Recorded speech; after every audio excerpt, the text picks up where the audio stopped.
Hey there, Mike Robbins here, coming to you live to talk about bringing your whole self to work. So you've heard me use this phrase probably quite a bit. It's the title of one of my books, my fourth book actually, that originally came out a few years ago, but is just out this very week in paperback. Here it is, the paperback. So I want to talk a bit about this book, but more than the book, the concept of bringing our whole selves to work and how important that is, albeit challenging, especially these days. And I want to talk through the 5 principles of the book specifically and how they relate to some of the challenges and uncertainty we find ourselves facing these days, but also the importance of them in the context of what we're dealing with. So if you're joining live right now, what is it? It's 1:15 Pacific time on Thursday, and you're either on Facebook or you're on LinkedIn or you're even on YouTube, although I don't know that many of us watch things live on YouTube. Feel free to just chime in the chat, in the comments. Let me know where you're from, what you're doing, how you're doing, if you have questions about any of this stuff. And if you're watching the video of this after, you can also just drop a note in the comments. Let me know thoughts, questions, ideas, disagreements, whatever the case may be. And, I've been thinking a lot about this idea of bringing our whole selves to work and this book specifically because the paperback edition just came out earlier this week. And, it's interesting. I wrote this book in 2017 and it was my 4th book. I've since written another book, called We're All in This Together.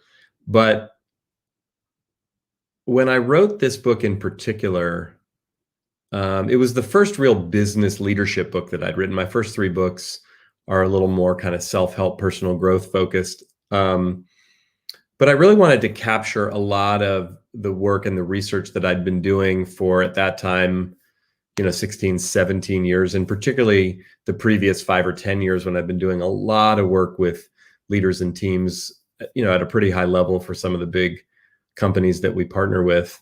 But one of the things that I somewhat purposefully shied away from in writing this book, and had stayed away from in my work to some degree over the years, was really talking about diversity, equity, and inclusion. Not because I wasn't interested or didn't want to necessarily. I mean, I grew up, even though I'm white, straight, male, American, cisgendered, I grew up in Oakland, California, a very diverse place, and got my degree at Stanford in American Studies with a specialization in race and ethnicity.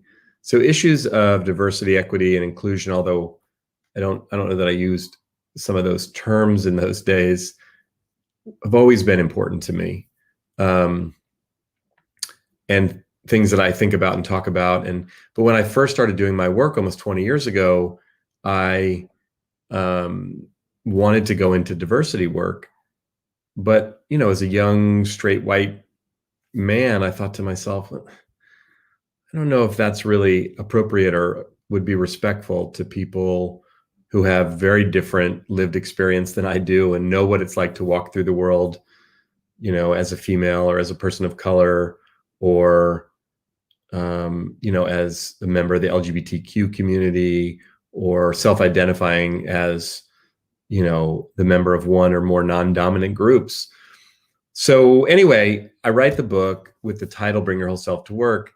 And a number of people come to me after it comes out and say 2 things. First of all, in addition to, lots of positive things, don't get me wrong. But first of all, Mike, easy for you to say, bring your whole self to work. You're white, you're straight, you're male, you're cisgendered, you're non-disabled, you live in the US, in California, you work with technology, like you have all of these privileges. To which, a few years ago, not that I wasn't aware of certain privileges, but the idea of being privileged, I had a different understanding of that and had a little more resistance. Given my background and where I grew up and how I grew up, and single mom, and we didn't have a lot of money, so there was that. And then there was the other piece of how do you write a book called Bring Your Whole Self to Work and not really touch on issues of race, of gender, of orientation, of inclusion, of diversity, of equity, and So I sat with that for a while, and I say all of that. I just feel it's important for me to talk about that because a part of me bringing my whole self to work, if you will, was actually writing the follow-up book to bring your whole self to work, which is called We're All in This Together, in which I talked more specifically about that. And look, the reality is it's easier for some of us to bring our whole selves to work. In some environments, it's easier to do that. What I have learned from my own experience, even being me with my background and what I look like and where I come from, and then working with so many different people, is it's challenging for most of us to bring our whole selves to work in general, and especially these days, even though it's necessary and in lots of ways required. It's hard. So with that, I want to talk about the 5 principles in the book. And again, if you have questions, if you have comments, if you want to chime in on this. So principle number 1 is be authentic. Be authentic. What does that mean exactly?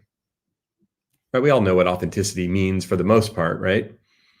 But when you think of authenticity, how do you define authenticity? What does it mean to be authentic?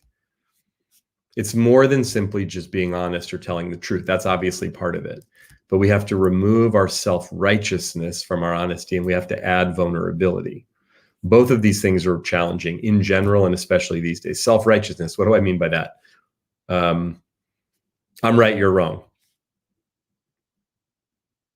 And again, there's nothing wrong with disagreeing. We're going to see things differently. We're going to debate, discuss. When I work with a team and people say, or, hey, we never have any disagreements, or everyone gets along, there's no conflict, that always makes me nervous. I usually think, well, someone's lying or people aren't really telling the truth. So disagreement, debate, discussion, engaging with each other from a place of healthy conviction and challenging each other's ideas and expressing different opinions, totally healthy. Self-righteousness is dangerous.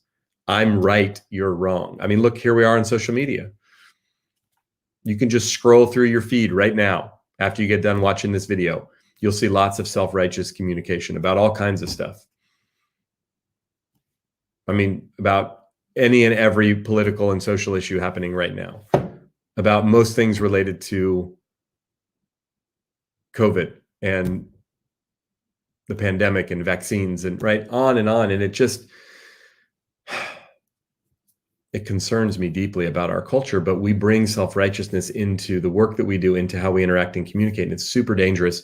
And we don't even see it, because when you and I are being self-righteous, we don't think we're being self-righteous. We just think we're right.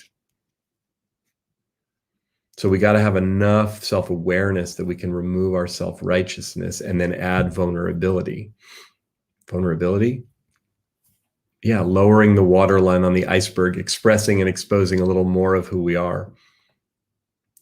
Even today, I was on with a leadership team earlier today doing a virtual leadership development workshop with them. And one of the leaders said something interesting, that he'd gotten together with another one of the people on the team.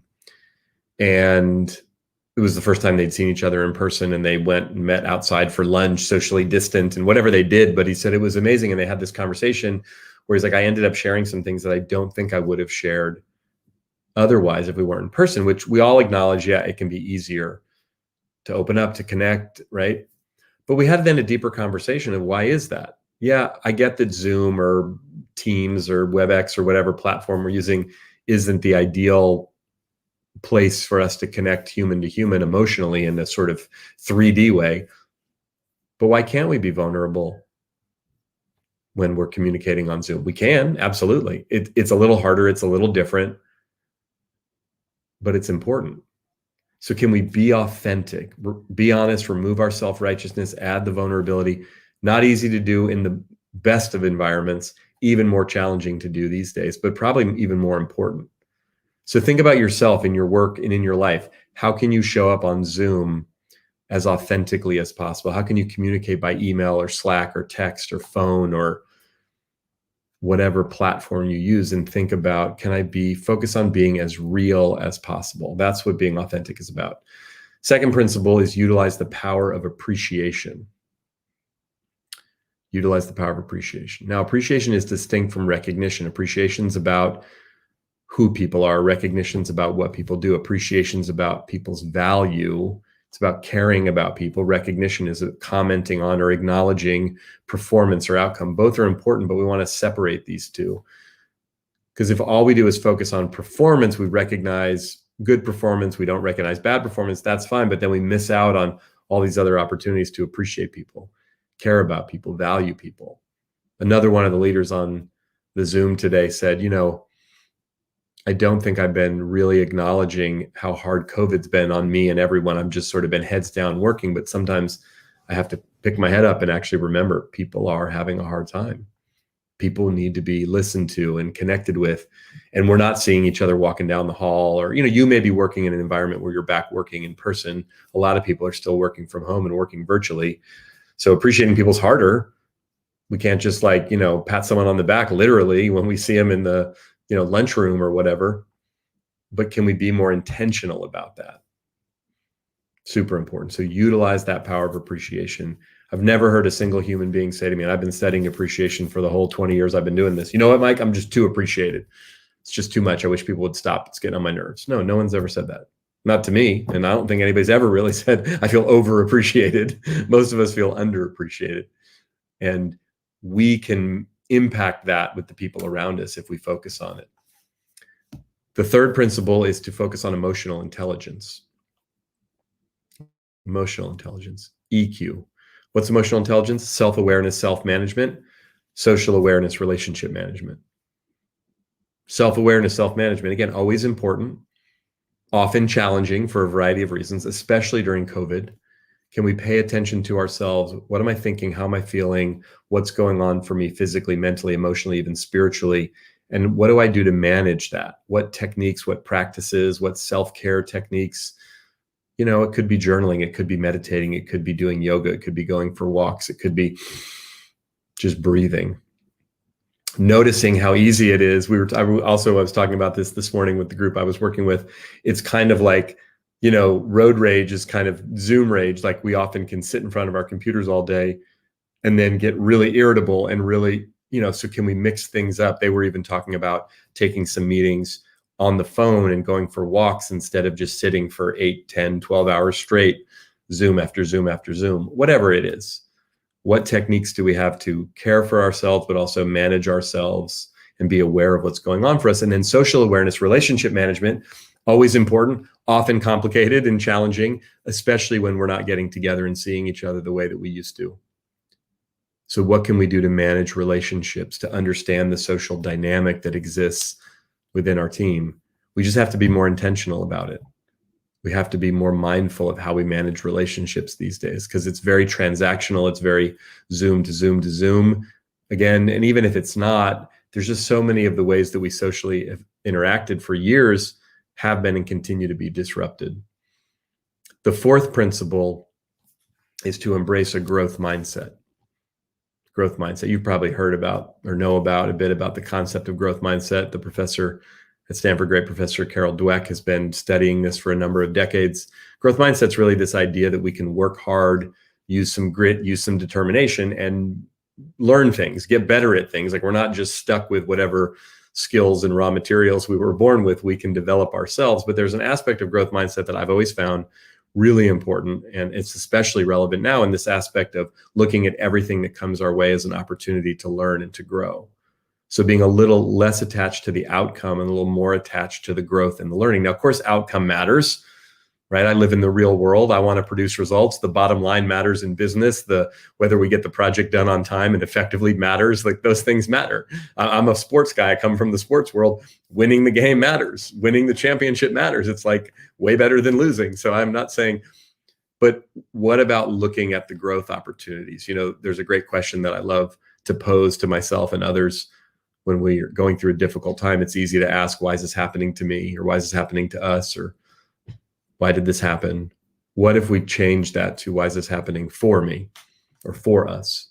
If you ask that question in relation to big or small challenges, very different result, very different approach. And there's so many things that have been happening that don't seem right or don't seem fair and are definitely challenging these days. But taking on a growth mindset allows us to learn from these. Now, look, a year from now, 5 years from now, 10 years from now, if we're fortunate enough to still be around, we'll look back on this time and realize, oh my gosh, I grew and learned so much.